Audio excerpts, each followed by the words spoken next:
చేవెళ్లలో జరిగినటువంటి tipper bus ప్రమాదంలో 25 మంది చనిపోయారు. అసలు ఈ 25 మంది ప్రాణాలు పోగొట్టడానికి మృత్యు శకటంలా దూసుకొచ్చింది టిప్పర్. 25 టన్నులతో అత్యధిక టన్నులతో వెళ్తున్నటువంటి కంకర లోడుతో వెళ్తున్నటువంటి టిప్పర్ నేరుగా బస్సును వేగంగా ఢీకొట్టడంతో బస్సు ప్రమాదంలో అప్పటికే గాయాలు పాలైనటువంటి వారందరి మీద కూడా ఒక్కసారిగా కంకర పడడంతో ఈ ప్రమాద తీవ్రత పెరిగింది, మృతుల సంఖ్య కూడా పెరిగింది. ప్రస్తుతం అక్కడ జరిగినటువంటి ప్రమాదం అప్డేట్స్ గురించి, అలాగే ప్రమాద తీవ్రత గురించి, ముఖ్యంగా మృత్యు శకటంగా మారినటువంటి టిప్పర్ గురించి అక్కడి నుంచి స్పాట్ నుంచి వివరించేటువంటి ప్రయత్నం చేస్తున్నారు Suman TV news CEO senior journalist Nirupama అక్కడ ఉన్నటువంటి సంఘటనా స్థలంలో ఈ ఘటనకు కారణమైనటువంటి టిప్పర్ గురించి ఫుల్ డీటెయిల్స్ వివరించే ప్రయత్నం చేయండి.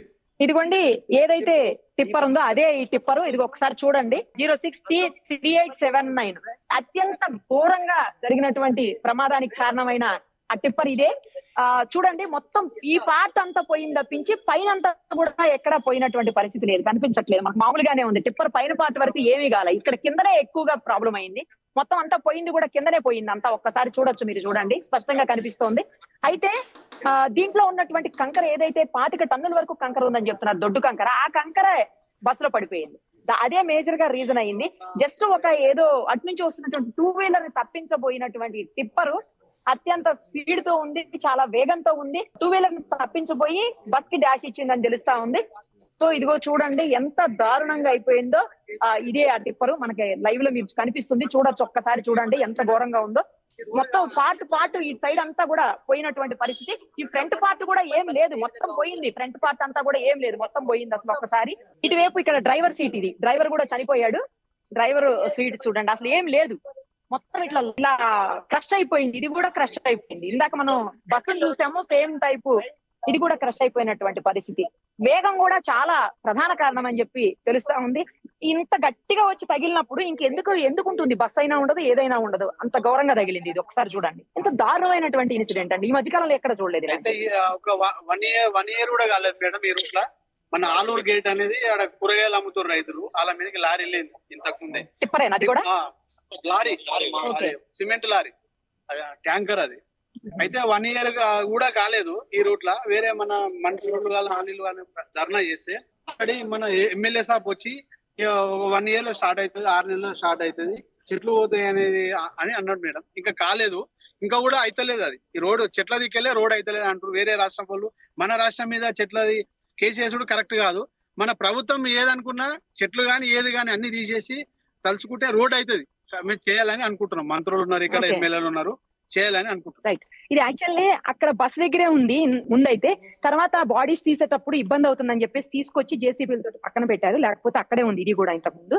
చూడండి అసలు పార్ట్ ఏ పార్ట్ కూడా పనిచేయదు, అసలు ఏ పార్ట్ లేకుండా ఎట్లయిపోయింది. ఒక్కసారి ఇటు సైడ్ లోపలికి చూస్తే అర్థమవుతుంది మీకు ఎంత ఘోరమైనటువంటి యాక్సిడెంట్ ఇది అనేది. ఇంతకంటే చెప్పాల్సిన అవసరం లేదు, చూస్తేనే అర్థమైపోతుంది. ఇంతమంది, దాదాపు 25 మంది చనిపోయారు. 25 మంది చనిపోవటానికి కారణమైనటువంటి మృత్యు శకటం ఇదే.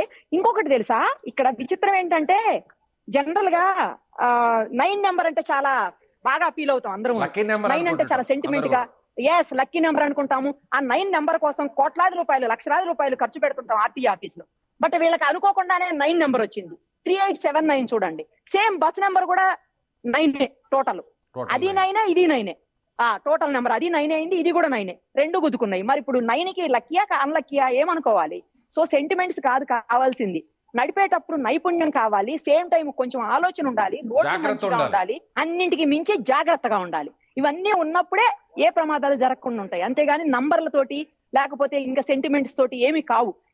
అలా అయితే 2 నెంబర్లు 9 తోటి మెటల్ తో తయారు చేసినటువంటి టిప్పర్ గా తెలుస్తుంది. మినీ టిప్పర్ కాదు, నార్మల్ టిప్పర్ కాదు, అది 10 టైర్ టిప్పర్. మెటీరియల్ కూడా చాలా స్ట్రాంగ్ గా ఉంటుంది. టిప్పర్ కంటే కూడా బస్సు లైట్ వెయిట్ తో అక్కడ బస్సు బిల్డ్ చేసి ఉంటారు కాబట్టి, సో బస్సులో ఉన్నటువంటి ఆ మెటీరియల్ అంతా కూడా ప్రయాణికులకి ఇంజూర్ అవడానికి, ప్రాణాలు పోవడానికి కారణమైంది. కానీ టిప్పర్ మాత్రం ముందు భాగం మాత్రమే స్వల్పంగా దెబ్బతినింది. వెనకున్నటువంటి ట్రక్ కి ఏ మాత్రం కూడా ఒక చిన్న ఏమీ కాలేదు. ఇది 12 టైరా అండి బండి? 12 టైరా? ఓకే. ఇది గట్టిగా తాకటం వల్లే కదా జరిగింది.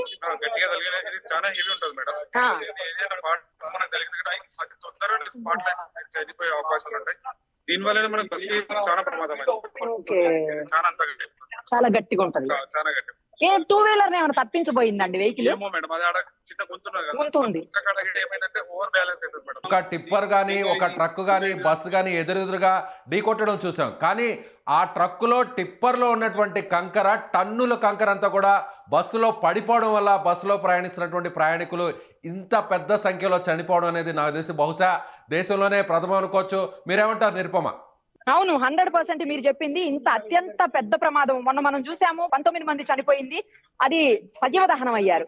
కానీ ఇది వేరు, ఇంకా ఎక్కువ మంది చనిపోయారు, 25 మంది చనిపోయారు. రెండూ కలిసి ఢీ కొట్టడం వల్ల అసలు ఇట్లా క్రష్ అయిపోయినాయి తెలుసా. ఇంత దారుణంగా ఉందంటే ఇక్కడ చూస్తుంటే స్పాట్ లో బాబోయ్ భయం వేస్తుంది. అసలు ఇట్లా చిన్న చిన్న పీసులు పాటలు దేనికి అది ఊడిపోయాయి, బస్సులు ఊడిపోయినాయి. సేమ్ టైం ఇటు ఫ్రంట్ ఏదైతే కనిపిస్తుందో మనకి టిప్పర్, దాని నుంచి కూడా మొత్తం ఇట్లా మొత్తం నొక్కుకొని పోయినటువంటి పరిస్థితి. సో ఈ డ్రైవర్ ఆ డ్రైవర్ ఇద్దరు కూడా చనిపోయారు. ఆ దాంట్లో ఉన్నటువంటి బస్సులో ఉన్నటువంటి కండక్టర్ కి స్వల్పంగా గాయాలయ్యే, ట్రీట్మెంట్ తీసుకున్న లేడీ కండక్టర్ ఉన్నారని చెప్తున్నారు. సో అసలు ఇంత పెద్ద ప్రమాదం ఈ మధ్యకాలంలో ఎవరు చూసి ఉండరు విజయ్. ఎస్, ఒకసారి ఆ రోడ్డు ఎంత విడుతుందో ఒకసారి చూపించే ప్రయత్నం చేస్తారా? నేరోగా ఉన్నటువంటి సింగిల్ రోడ్ కావడం వల్ల ఈ ప్రమాదం జరిగింది అని అంటున్నారు. నేరోగా ఏమి కాదు, కానీ ఇది రోడ్డు 2 వేలోనే వెళ్ళొచ్చు, 2 వేలో వెళ్ళడానికి అవకాశం ఉంది. కాకపోతే ఏంటంటే ట్రాఫిక్ ఎక్కువైపోయింది, ప్రజెంట్ ఉన్నటువంటి కండిషన్స్ లో ట్రాఫిక్ ఎక్కువైపోయింది కాబట్టి రోడ్డు సరిపోవట్లేదు. అందుకే విస్తరణ పనులు చేపట్టాలి, విస్తరణ జరగాలి అని చెప్పేసి ఈ చుట్టుపక్కల ఉన్నటువంటి గ్రామస్తులు, లోకల్ వాళ్ళందరూ కూడా కోరుకున్నటువంటి పరిస్థితి. బట్ అది జరగలేదు. నేషనల్ గ్రీన్ ట్రిబ్యునల్ లో ప్రాబ్లం ఉందని చెప్పి కోర్టులో కేసు నడుస్తుండటం వల్ల జరగలేదు. కాబట్టి కంటిన్యూస్ గా వెహికల్స్ పోవటం మొదలు పెడితే కంటిన్యూస్ గా 40-50 వెహికల్స్ వెళ్తాయంట. సో కనీసం 2 వీలర్ కూడా అట్లీస్ట్ ఓవర్కమ్ చేసి ఓవర్టేక్ చేసుకుని ముందుకెళ్లేదానికి అసలు అవకాశం ఉండదంట. అంత ఘోరంగా ఉంటుంది పరిస్థితి. సో రోడ్డు విస్తరణ ఇమ్మీడియట్ గా జరగాల్సినటువంటి అవసరం ఉంది అనేది అందుకే అంటున్నారు చుట్టుపక్కల వాళ్ళు. వెహికల్స్ పెరిగిపోయాయి, చిన్నదైపోయింది రోడ్డు, ఎప్పుడో ఉన్నటువంటి రోడ్డు కాబట్టి అది ఇప్పుడు పరిస్థితులకి, ఇప్పుడు ఉన్నటువంటి ట్రాఫిక్ కండిషన్స్ కి సరిపోవట్లేదు. సేమ్ టైము ఆ గుంతలు కూడా అక్కడక్కడ మరమ్మతులు కూడా చేపట్టాల్సినటువంటి అవసరం ఉంది. ఈ రోడ్లో చాలా చోట్ల గుంతలు, ఇప్పుడు మేము వచ్చేటప్పుడు కూడా చూసాము, చాలా చోట్ల గుంతలు ఉన్నాయి. అప్పా జంక్షన్ దగ్గర నుంచి చూసుకుంటే మన్యగూడ వరకు కూడా ఇలాగే ఉంటుందంట పరిస్థితి. రోజు ఏదో అక్కడ అధికారులు, మీరు అక్కడ స్థానికంగా ఉన్నటువంటి లోకల్ గా అక్కడ రెస్క్యూ చేస్తున్నటువంటి ఆపరేషన్ లో ఉన్నటువంటి అధికారులతో కూడా మాట్లాడి ఉంటారు. రెండు కూడా అటు బస్సు కానీ టిప్పర్ కానీ ఎంత వేగంతో వెళుతున్నాయి, ఎంత స్పీడ్ తో వెళ్తున్నాయి అనేది ఏమైనా సమాచారం వచ్చిందా? రెండు కూడా చాలా ఓవర్ స్పీడ్ తోటి ఉన్నాయని చెప్తున్నారు. ఆల్మోస్ట్ 100 అబోవ్ టిప్పర్ ఉందని చెప్తున్నారు, దగ్గరలో బస్సు కూడా ఉందని చెప్తున్నారు. కానీ బస్సులకి మరి యాక్చువల్ గా వాళ్ళకి స్పీడ్ కి లిమిట్ ఉంటుంది, ఆ లిమిట్ దాటి వెళ్తున్నట్టు చెప్తున్నారు బస్ కూడా. ఎందుకంటే అది గవర్నమెంట్, పూర్తి స్థాయిలో గవర్నమెంట్ బస్ కాదు, బయట నుంచి తీసుకొని కొన్ని హైర్ చేసుకుంటారు కదా ఆర్టీసీకి, ఆ బస్ అని చెప్తున్నారు. సో అలాంటప్పుడు వాటికి స్పీడ్ కంట్రోల్ అనేది ఉండకపోవచ్చు. సో దాని వల్ల కూడా ఎవరు చూసినా ఎవరు చెప్పినా కూడా ఇద్దరు చెప్పేది, బస్సులో వాళ్ళు కూడా ఎవరు అంటే అంతకుముందు ఇప్పుడు లేరు, కానీ బస్సులో వాళ్ళు హాస్పిటల్కి వెళ్ళిపోయారు, బాగున్న వాళ్ళు ఇంటికి వెళ్ళిపోయారు. సో వాళ్ళందరూ చెప్పేది కూడా అక్కడ స్థానికులు చెప్పారు, రెండు కూడా చాలా స్పీడ్ తోటే ఉన్నాయి అని చెప్పేసి. ఆ కారణంతో ఇంత పెద్ద ప్రమాదానికి కారణమైందని చెప్పి తెలుస్తోంది. రైట్ నిరుపమ, మళ్ళీ మిమ్మల్ని మాట్లాడించేటువంటి ప్రయత్నం చేస్తాం. సో ఇది చేవెళ్లలో జరిగినటువంటి అత్యంత దారుణమైనటువంటి రోడ్డు ప్రమాదం. బహుశా దేశ చరిత్రలోనే ఈ విధంగా ప్రమాదం జరిగిన తర్వాత సో ఈ విధంగా ఒక ట్రక్కులో ఉన్నటువంటి కంకర మొత్తం కూడా 25 టన్నుల కంకర, లావు అంటే దొడ్డు కంకర అని పిలుస్తారు, ఈ కంకర అంతా కూడా ప్రయాణికుల మీద పడిపోవడంతో ఊపిరి ఆడక బస్సులో ఉన్నటువంటి చాలామంది మహిళలు కావచ్చు, చిన్న చిన్న నెలల పసికందు కూడా చనిపోయినటువంటి పరిస్థితి అక్కడ ఉన్నట్టుగా మనకి మా CEO నిరుపమ అందిస్తున్నారు. సో ఇక్కడ ముఖ్యంగా ప్రమాదం ఈ స్థాయిలో ఇంత తీవ్రత పెరగడానికి, మృతుల సంఖ్య 25 వరకు చేరుకోవడానికి వేగం ఒక కారణమైతే, అలాగే అక్కడ వేగంగా వస్తున్నటువంటి టిప్పర్ ఎదురుగా ఉన్నటువంటి బస్సును ఢీకొట్టడం, అలాగే అక్కడ రోడ్డు విస్తరణ పనులు కూడా జరగకపోవడం, గతంలో అనేక పర్యాయాలు అక్కడ ఫిర్యాదు చేసినా కూడా, అక్కడ రోడ్డు వేయాలనేటువంటి ప్రయత్నం ప్రభుత్వం చేసినా కూడా, అధికారులు చేసినా కూడా స్థానికంగా కొంతమంది ఫిర్యాదులు చేయడంతో గ్రీన్ ట్రిబ్యునల్లో ఈ కేసు పెండింగ్లోనే ఉండిపోవడంతో సో ఈ ప్రమాదం జరిగినట్టుగా తెలుస్తుంది. ముఖ్యంగా అక్కడ డ్రైవర్ల నిర్లక్ష్యం కూడా దీనికి కారణంగా తెలుస్తుంది. మరింత సమాచారాన్ని తెలుసుకునేందుకు మళ్ళీ కూడా తెలుసుకునేటువంటి ప్రయత్నం అయితే చేద్దాం.